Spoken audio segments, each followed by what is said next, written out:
Here's a primary religious injunction. Treat the other person like you would like to be treated yourself. That does not mean be nice to other people. It does not mean sacrifice yourself excessively for other people. It means think about the other person as if they were you and figure out how you can mutually interact to better both of you at the same time. You have to build yourself into the equation. It's an equation. It's not that others are more valuable. It's that we're all valuable. We're equally valuable. And then you think, well, how do you remind yourself of that? And the answer to that is through terror. Because terror is the genuine motivator. So they say, fear of God is the beginning of all wisdom. Well, what does that mean? It means first that you don't get away with anything. That's really useful to know that, because if you really know that, you won't try to get away with, well, you still will, because people are stupid, but at least it will mitigate the possibility.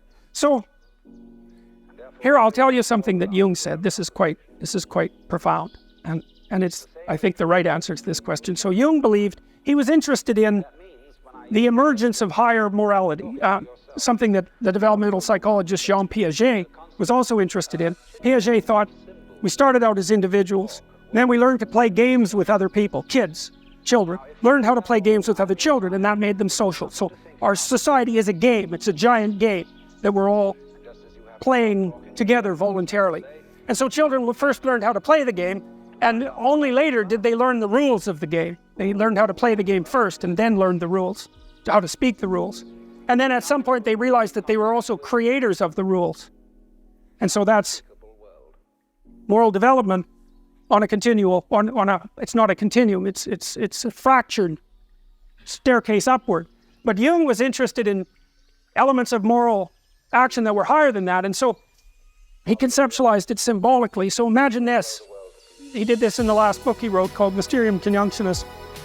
So imagine that you exist so that your conceptual structures and your emotions are in uneasy relationship with one another.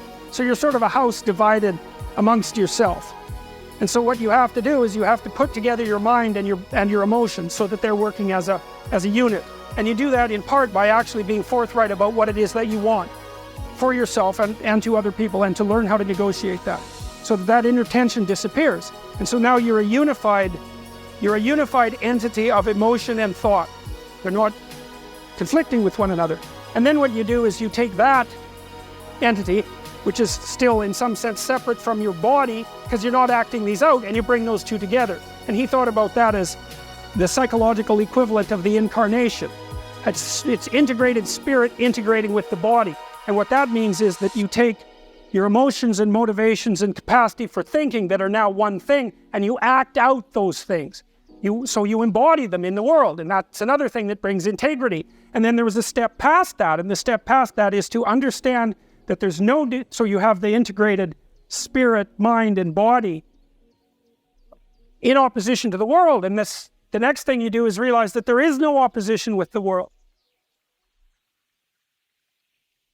You're walking down the street. Bloor Street is a good example of this in Toronto, and there are decimated alcoholic schizophrenics littering the landscape, so to speak. You walk around them, you say, well, that's not me. It's like, yes, it is. It's you insofar as your tendency is to react in a negative way and to skirt the territory. It's a disturbance in your field of being. It's you. Now, you don't know what to do about it, and I wouldn't recommend that you do anything because you'd probably just make it worse. It's a very big problem that's lying there on the sidewalk, and it may be well beyond your capacity to fix it. But insofar as it's a disturbance in your field of being, it's you. It's you. And all the problems that are in the world that you experience, they're you. And so you stop thinking about things in terms of an opposition between what's good for you and what's good for the world, because there's no difference. There's no difference between the two. And that doesn't mean that the pathway from what's good for you in your more limited domain to what's good for everyone is an easy one to compute. It's very, very difficult. But there is no technical difference between them. So if I'm engaged in a psychotherapeutic dialogue with my clients, when I'm doing it properly, it's not like they're learning from me. It's that we're learning together. And every time I solve one of their problems or help them solve one of their problems, I help myself solve one of my problems. Because people bring into my sessions the terrible things that go wrong with people in life. Their partner has cancer, their father has Alzheimer's, they're suffering with alcoholism, their career is collapsing. These aren't things that are happening to them. These are things that happen to everyone. And to figure out how to solve that for someone is to figure out how to solve it for yourself. There's no difference whatsoever. So then the terror thing emerges when you start to realize that those problems that you don't address, that are maybe magnified by your impulsive and foolishly self-centered and instrumental behavior, you're manipulating the world on behalf of your own narrow interests, those will come back to haunt you. And so it's a terrifying thing to think through. But once you think it through and understand it, then what happens is you're more afraid of acting selfishly than you are willing to do it. You think, oh, no, I'm not doing that. Why? Because I know all hell will break loose if I do that, and I'm not going there. And so the terror element is a huge one. It makes it fortifies because you can't just act properly. You don't have the moral fortitude for that. You can aim at the good and run from what's terrible. Then you're motivated. If you look at the most archaic of archetypal heroes, those heroes confront something that represents chaos.